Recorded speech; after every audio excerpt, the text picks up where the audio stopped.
Binge Audio. Ciao Vogue, it's Kim Kardashian and I'm going to show you what's in my bag today. Longs cheveux noirs parfaitement lissés, bouche ultra glossée et regard charbonneux devenu marque déposée, Kim a su transformer le scandale en empire jusqu'à devenir une icône pop. Comme un clin d'œil bien placé pour dire « Vous m'aviez mal jugé ». As I'm, I think, more confident in myself, I get that more. It just means that you live your life your way and beat to your own drum, and hopefully that makes people, inspire people to want to do that for themselves. Connaissez-vous vraiment l'histoire de Kim Kardashian ?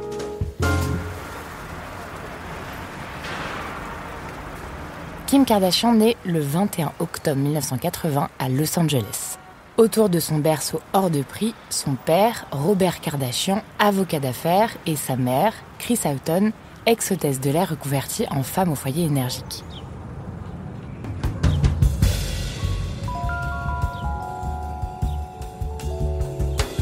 Dans leur villa cossue, la pelouse est taillée au millimètre et les goûters d'anniversaire ressemblent à des réceptions d'inaugurates. Kim et ses sœurs, Chloé et Kourtney, grandissent entourées de poupées Barbie et de nounous en uniforme. 2 ans après la naissance de son petit frère Rob, un premier tremblement de terre. En 1989, ses parents divorcent, la faute aux infidélités en série de Kris. Kim emménage rapidement chez le nouveau mari de sa mère, Bruce Jenner, ex-athlète médaillé d'or au JO. Son père, lui, est occupé à acquitter la star du football américain, O.J. Simpson, accusé du meurtre de sa femme. Le feuilleton judiciaire devient le bruit de fond de son adolescence.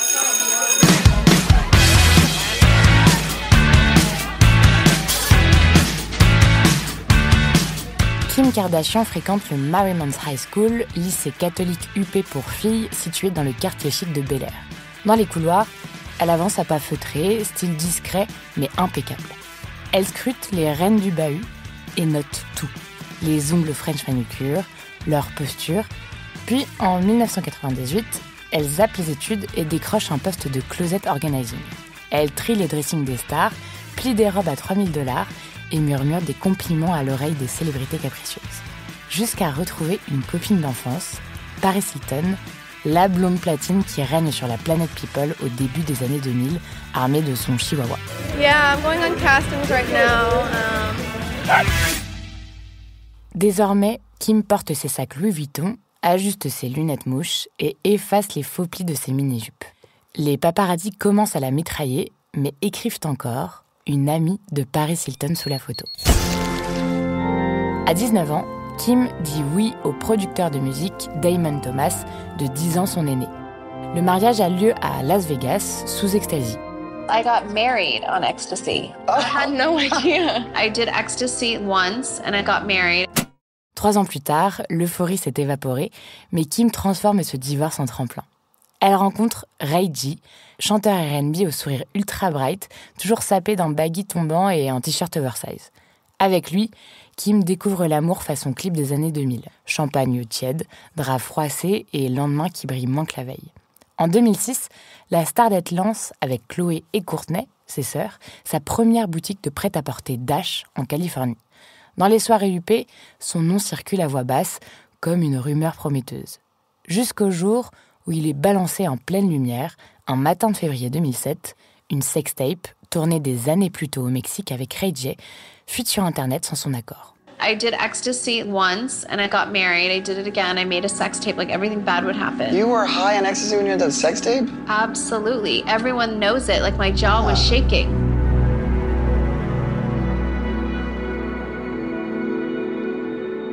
L'image est tremblante, la qualité médiocre, mais c'est bien elle.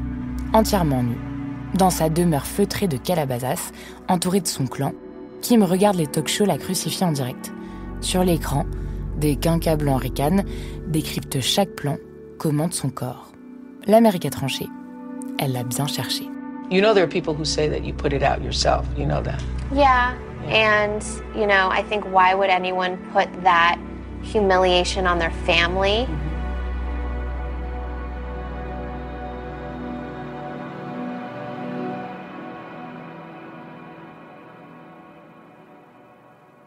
Sauf que Kim transforme l'humiliation en levier. À peine la tempête lancée, elle négocie avec la société de diffusion, empoche un chèque de 5 millions de dollars et reprend la main sur son image. À ses côtés, un verre de martini extra dry à la main, Chris, sa mère, observe le chaos médiatique avec l'œil d'un prédateur en tailleur Chanel. Dans une Amérique des années 2000 saturée de télé-réalité trash et de tabloïds en manque de chair fraîche, la matriarche du clan Kardashian flaire l'opportunité. Elle attrape son Blackberry noir brillant et compose le numéro de Ryan Seacrest, le présentateur star d'American Idol. D'une voix autoritaire, elle lui vend le concept d'une télé-réalité sur les Kardashians, une fratrie exubérante, des clashs en talons aiguilles, et le producteur dit oui. All right, we're ready. No. You're right here. The wind, you guys. Is this necessary? No change. Awful. Le 14 octobre 2007, Keeping Up with the Kardashians débarque dans les salons des Américains. Les ados restent scotchés et les mères crient au scandale. À l'écran, une famille qui s'aime, hurle et sort en Versace acheter une baguette. That's it, we're done. Kim, toujours impeccable, enchaîne les regards de tragédienne face cam. Chloé crache ses punchlines, un cocktail à la main, et Kourtney, déjà lasse, joue la carte du détachement total. Autour des drama queens en bikini léopard, leurs frères Rob, Bruce Jenner et les petites Kendall et Kylie, 11 et 10 ans. Kim wants it around her schedule. Do you know what we're fighting about? There are people who per day. Maybe if you had a business that you were passionate about, then you would know what it takes to run a business, but you don't. Les Kardashians découvrent en direct le pouvoir du montage. Une dispute entre sœurs devient un cliffhanger. Avec 1,3 million de téléspectateurs, les saisons s'enchaînent. Okay. But you're telling me that I'm critical because I asked not just to be lied to about my daughter? Kim mute en businesswoman. Elle lance un parfum à son nom, dans un flacon moulé sur ses propres courbes et monnaie chaque apparition publique comme une rockstar. Même son mariage avec Chris Humphries, basketteur aussi expressif qu'un porte-manteau, se transforme en superproduction, réunissant 10 millions de curieux en août 2011. Peu importe si 72 jours après, le conte de fées se transforme en divorce. Les critiques fusent, mais Kim peut s'appuyer sur un ami fidèle. I don't really give a fuck about it at all, 'cause the same people that try to blackball me forgot about two things, my black balls. Kanye West. Génie du rap à l'ego stratosphérique, il est au sommet de son art, et pourtant, c'est elle qui l'obsède. Il l'invite à ses défilés, lui glisse des morceaux en exclus, lui murmure des promesses entre 2 croissants et 3 boutiques Chanel à Paris. La magie opère. 2 ans plus tard, la petite North naît, leur premier chef-d'œuvre. Les Flash, eux, n'ont jamais autant crépité. She says no pictures. Kanye West s'empare de l'image de Kim Kardashian comme d'une poupée à relooker. Exit les robes moulantes et les talons flashy, place aux silhouettes monochromes, aux jupes taille haute et aux manteaux XXL. Derrière cette mise sous tutelle esthétique, un contrôle plus vaste s'installe. Mais le deal fonctionne. Kim, métamorphosée, devient fréquentable aux yeux de la mode. En robe de mariée, elle trône sur la couverture de Vogue US, lovée dans les bras de Kanye. Anna Wintour en personne valide. Une star de télé-réalité en une du Saint Graal des podiums, les lectrices s'étranglent. Kim tweeting out, "This is such a dream come true. Thank you, Vogue magazine, for the cover. OMG, I can't even breathe." Leur couple, un mélange explosif d'amour, de stratégie et de storytelling. How did you manage to keep it real for the family and sometimes unreal surroundings? Well, I think we always keep it real, and there's really no real situations. La veille de leur mariage, ils ne se contentent pas d'un banal dîner de répétition, ils privatisent le château de Versailles.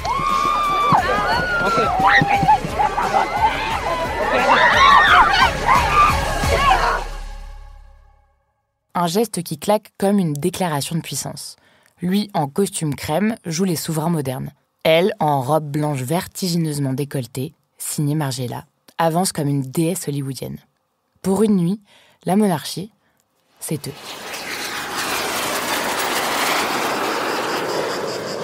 Le lendemain, le couple s'envole pour Florence, direction le palais de la Couronne. Moins bling, plus royal. Sous un ciel bleu éclatant, devant des convives au bord de l'insolation, Kanye livre une déclaration d'amour enflammée. Kim, sculpturale en robe Givenchy immaculée, baisse les yeux, émue.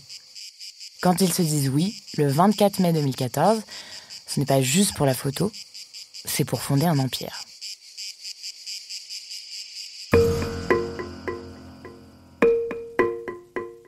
Kim passe à la vitesse supérieure. Le 11 novembre, elle fait littéralement sauter les serveurs en une de Paper Magazine, shootée par l'iconique Jean-Paul Goud.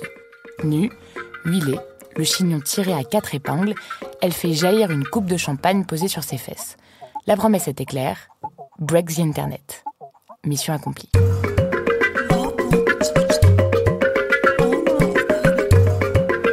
Son corps remodelé à coups de bistouri devient un modèle.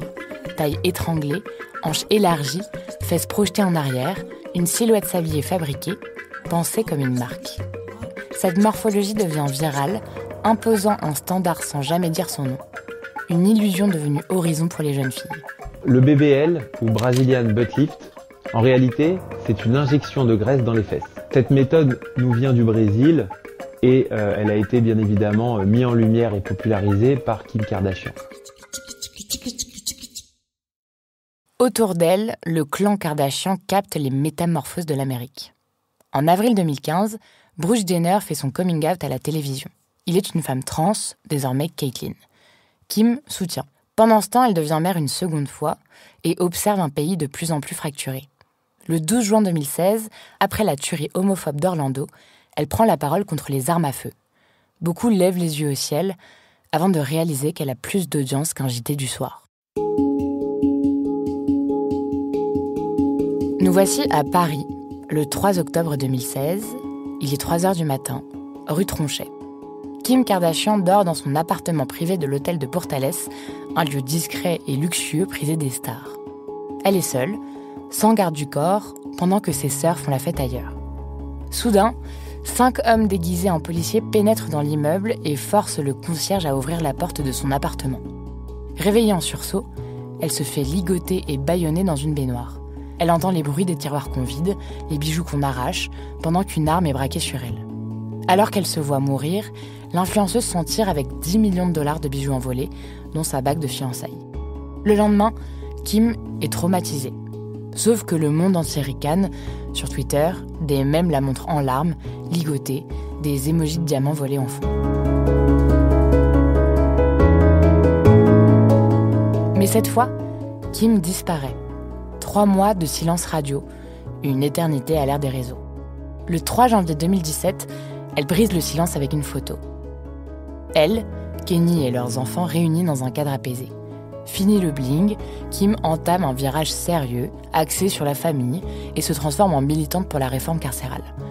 Le déclic, la découverte du sort d'Alice Marie Johnson, 63 ans, condamnée à perpétuité pour une affaire de drogue. Kim harcèle ses avocats, monte un dossier béton et obtient un rendez-vous à la Maison-Blanche.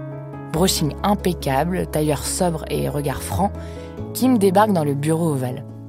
En face d'elle, Donald Trump, président en exercice, silhouette orange et cravate trop longue, l'écoute plaider. Une semaine plus tard, la grâce présidentielle est signée et Kim entame des études de droit. Entre 2 essayages balmains, elle surligne les textes de loi et annote la jurisprudence avec la même énergie qu'un tuto contouring. Pendant que les fiches de révision s'empilent, Kim n'en oublie pas son business. En 2019, elle crée Skims, une marque de lingerie sculptante, loin des gaines beige étouffantes qui sentent la naphtaline. Mais à la maison, l'équilibre vacille.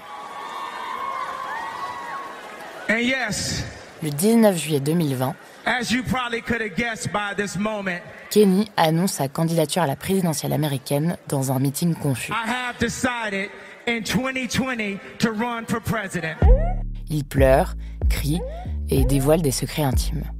Sur Instagram, elle publie un long message, digne et rare, où elle évoque pour la première fois les troubles bipolaires de son mari. She asked for compassion and empathy for those with mental illness, saying Kanye West is a brilliant but complicated person. Elle appelle à l'empathie et demande du respect. Mais malgré ses tentatives pour recoller les morceaux, Kim finit par lâcher prise.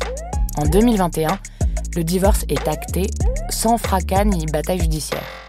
And then after turning 40 this year, I realized, like, no, I don't want a husband that lives in a completely different state. Yeah. To me, I thought, oh my God, that's when we're getting along the best. But then that is sad to me. Rien à se mettre sous la dent pour les tabloïds, sauf peut-être la fin d'une autre ère. En juin, le clan Kardashian tire sa révérence télévisée.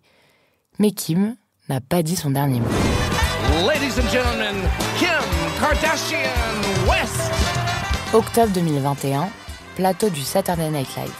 Kim surgit en combinaison rose fuchsia hilar, sculptée comme une héroïne Marvel, parodiant Jasmine dans un sketch avec Pete Davidson, une grande tige maladroite au charme punk, drôle sans effort. Wow! From up here, we could see the entire Middle East. You know, where I'm from. This is so beautiful, Aladdin. I've never gotten to see what it's like outside of the palace, but it's even better seeing it with you. Ils s'embrassent pour rire. Puis, dans la vraie vie, elle l'invite à son after. Il ne vient pas. Intriguée, Kim appelle le producteur de SNL pour obtenir son numéro. Rapidement, ils deviennent inséparables. Il tatoue ses initiales, garde ses enfants, la bombarde de textos enflammés. Avec Pete, Kim retrouve un équilibre entre sa vie professionnelle ultra contrôlée et son cocon privé. En décembre, Pete est là quand elle décroche le baby bar, première étape vers le métier d'avocat. Elle poste la nouvelle sur Instagram avec la fierté d'une ado qui aurait mis une claque au destin. Kim est portée par un nouvel élan. Lui toujours à ses côtés comme un contrepoids tendre à sa frénésie. Mais autour, la machine ne s'arrête pas. Kim reste Kim, business rodé, image millimétrée.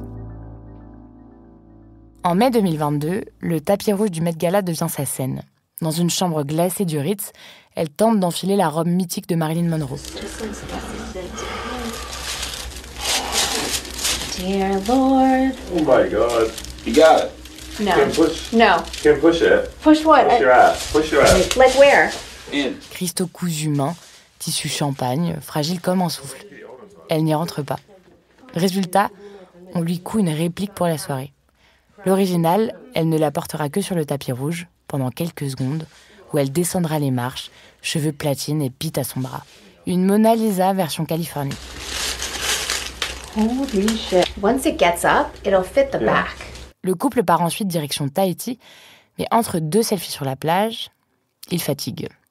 Août 2022, clap de fin pour leur relation. Pas de drama, juste une photo floue de Pete, seul sur un trottoir, le regard perdu. Kim, elle, continue d'avancer. Ou plutôt revient où tout a commencé, la télé-réalité.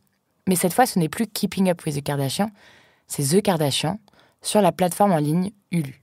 This house just really represents to me like a lot of the hard work that I've put in, and it's like enjoying the fruits of my labor. And then that's our beach. Nouveau titre, nouveau décor, le ton est plus feutré. Kim parle divorce et stratégie.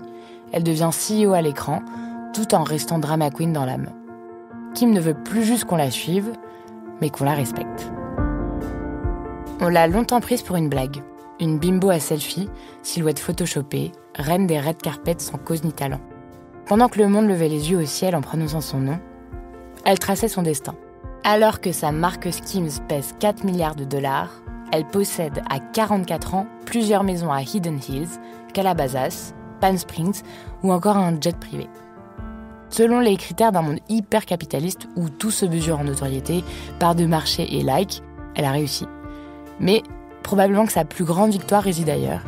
Elle a repris le contrôle de son récit et choisi ce qu'elle montre. Entre tapis rouge et tribunaux, shooting et plaidoyer, elle navigue au carrefour du pouvoir, du spectacle et parfois de l'activisme. Aujourd'hui, Kim nous regarde depuis l'empire qu'elle s'est elle-même construit, un talon après l'autre. Life is about hardships and how you get through them. The Kardashians, like, we don't stoop and we get through things and we get through them together.